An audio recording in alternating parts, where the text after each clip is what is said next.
The United States has a very peculiar court system. It has the strongest courts of any developed democracy.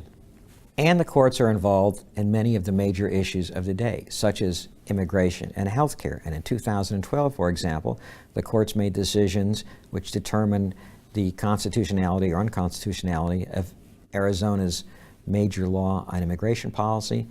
So it's involved in what would seem to be non-judicial policies, in addition to the traditional policies such as civil liberties and equal protection of the laws.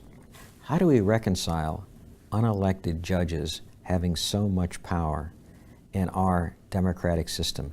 Did they pose a threat to majority rule? Did they pose a threat to democracy? The selection of judges reflects the partisan polarization that we find in Congress. And we also find that Supreme Court decisions often divide along ideological lines, with those on the conservative side voting one way and those on the liberal side voting the other way. Despite the fact that in theory, making judicial decisions is a technical matter, we still see heavy emphasis of ideology at the Supreme Court level. In addition, we often hear complaints that judges are making decisions that should be left to the elected branches of government. For example, one concern in American politics today is the role of very large donors, people who give millions of dollars to fund a political campaign. Congress passed a law prohibiting this kind of donation. The Supreme Court overturned that law. And now we find that a few people can give millions of dollars each to literally carry candidates on their own. We also find that the Supreme Court often divides along ideological lines.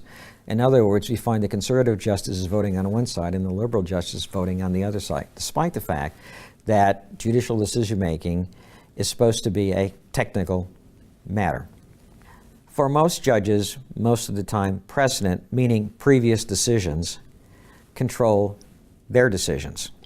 At the Supreme Court level, things are different. Because they're dealing with more controversial matters, areas where precedents are less clear, they have more discretion. And when judges or justices have more discretion, their political views are going to play a more predominant role. And at the Supreme Court level, they often do. Now, this subjects the members of the Supreme Court to criticism from both the left and the right, claiming that it is not a good judicial decision in the traditional sense, but really simply reflects the political views of the justices. In our chapter on courts, we explore just how they work, how they relate to democracy, whether they have too much power, and how they manage their power.